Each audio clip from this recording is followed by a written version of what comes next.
Memphis, one of the Grizzlies' main focuses is players staying out of foul trouble. Jonas Valanciunas and Dillon Brooks both found themselves with 2 fouls in the first quarter and then had to go to the bench. JV said he needs to be more careful and find ways to stay in the game, especially when you're going up against Utah, who have Rudy Gobert, a defensive player of the year. Taylor Jenkins says they also need to get out and play in transition earlier on. That is their game. They found it in the third quarter when they made that comeback in game 2, but they need to get to it from the jump. That being said, the Utah Jazz in game 2, they were firing from 3. They hit 19 triples, which was a franchise playoff record.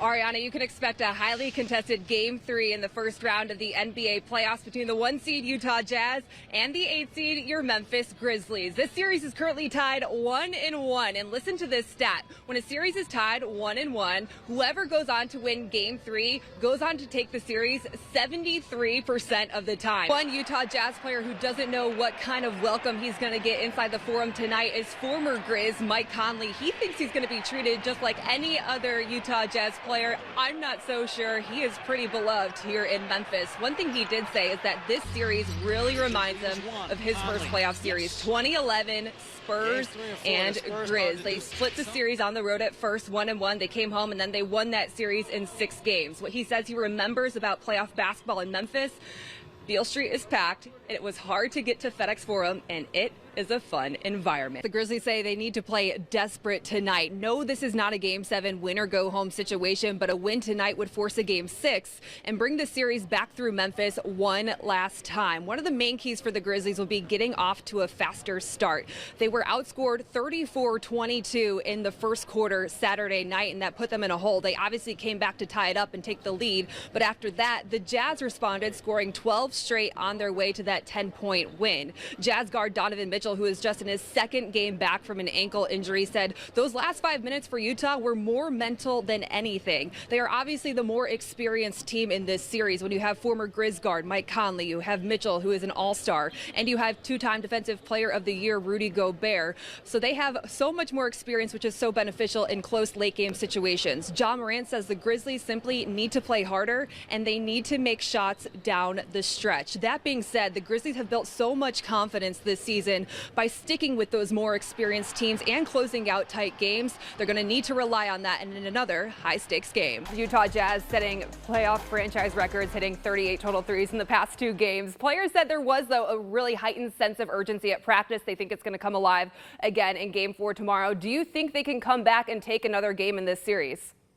Oh, yeah, definitely. I never count out John Morant. John Morant's message to the team after the game was, "We will be back." And every single player echoed that message in the post-game press conference. They were obviously disappointed about a season-ending loss, but more so optimistic about what's ahead for the Grizzlies. Gears now to the NBA. The Grizzlies' playoff run came to an end this week in the first round of the NBA playoffs. But in just the second year of the Grizzlies' rebuild, they made noise as the youngest team to make the postseason in 10 years. Now we switch to talk about the offseason, and we bring in Commercial Appeals' Evan Barnes to do that. Evan, one of the biggest questions is Justice Winslow, a $13 million team option this offseason. He's dealt with his fair share of injuries, but once he was healthy, he never actually found his way into the rotation. Do you think there's a future for Winslow in Memphis?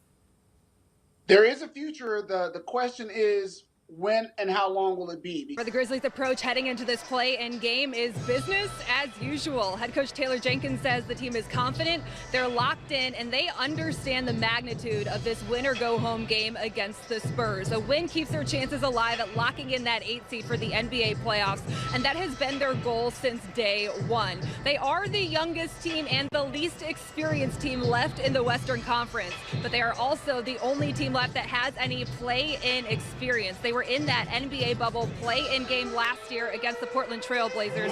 They lost that game and are using it as a little bit of motivation and feel a sense of unfinished business heading into tonight's game against the Spurs. Grizzlies' goal at the beginning of the season was to play in meaningful basketball games to close out the year, and here they are with 3 games left in the regular season, and they have clinched a spot in the NBA play-in tournament. If they win tonight against Sacramento, they will be playing for the 8th or 9th seed against the Golden State Warriors Sunday today. Coach Darren Schoenrock making the change as a mental thing for him. He knows this player very well and says if he had to wait 9 innings to pitch in the second game of the doubleheader, he would get into his head. So he's thrown out there in game 1. Hunter Goodman, his All-American status, leading the AAC with 14 home runs. Darren Schoenrock calls him one of the best hitters he has ever seen in his 37 years of coaching. Now, he's probably going to be a day one guy in the MLB draft, but a lot of the scouts criticize that he goes up to the plate and he swings at everything. Schoenrock says he's definitely improved on that this season after striking out like 5 times against Wichita State. He's been very selective with his pitches since.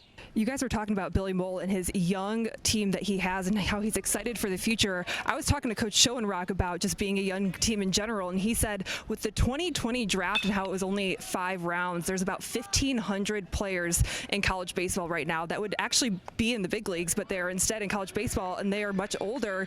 And that gap between when you're 22 years old to 23 years old, your body changes a lot, so it's a really hard year to have a young team. These 2 teams making the most out of it, though. That's a great point. And one thing that South Florida has done every year is they have done a lot of fundraising for cancer research, and it's called Versus Cancer, and it's a really special thing for Billy Mole, who lost his wife in 2013 to cancer.